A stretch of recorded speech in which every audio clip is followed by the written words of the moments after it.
윤석열 캠프에 소속된 신지호 총괄부실장의 당대표 탄핵 발언이 당대표와 차기 대선 후보들 간 기싸움으로 비춰지면서 국민의힘 내용으로 번져가고 있습니다.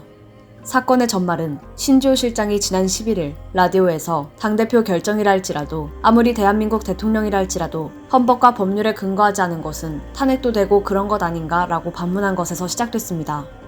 앞서 야권 대선주자들에게 봉사활동 소집에서부터 대선 후보 토론회 개최 등 경선 방식을 놓고 요구되는 일방적인 제안으로 이준석 국민의힘 당대표에 대한 불만이 일시적으로 고조되기도 했습니다. 이준석 당대표는 다음날 곧바로 SNS를 통해 탄핵 얘기까지 드디어 꺼내는 것을 보니 계속된 보이콧 종용과 패싱 논란, 공격의 목적이 뭐였는지 명확해진다고 비판했습니다.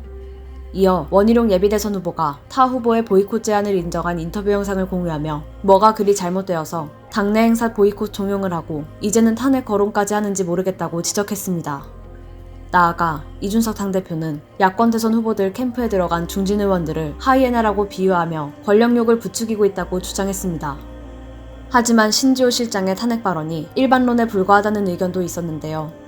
신지호 실장과 함께 현장에 있던 진중권 전 동양대 교수는 SNS로 인터뷰 자리에 앵커와 나, 노영희 변호사, 김한 기자가 있었는데 누구도 그 말을 이준석 탄핵하겠다는 뜻으로 받아들이지 않았다며 당혹스러워했습니다. 또한 이준석 당대표를 향해 과잉 해석했다며 당대표의 역할은 당내 갈등을 해소하는 것이지 생성하는 게 아니라고 본다며 자중하라고 제언했습니다.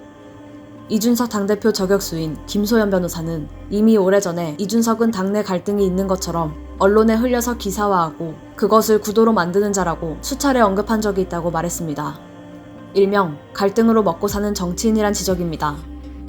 결국 신지호 실장이 수습에 나섰습니다. 신지호 실장은 입장문을 내며 이준석 대표를 겨냥하거나 염두에 둔 발언이 아니다라며 오해하지 않았으면 좋겠다고 해명했습니다.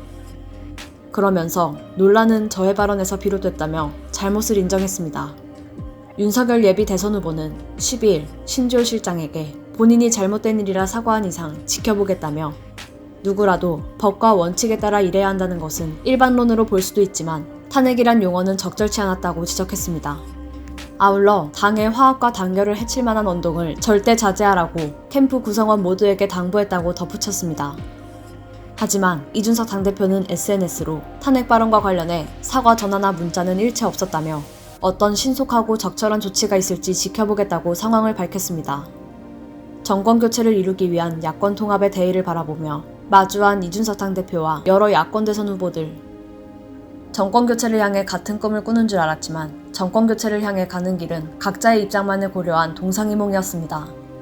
1루 서울TV 신수정입니다.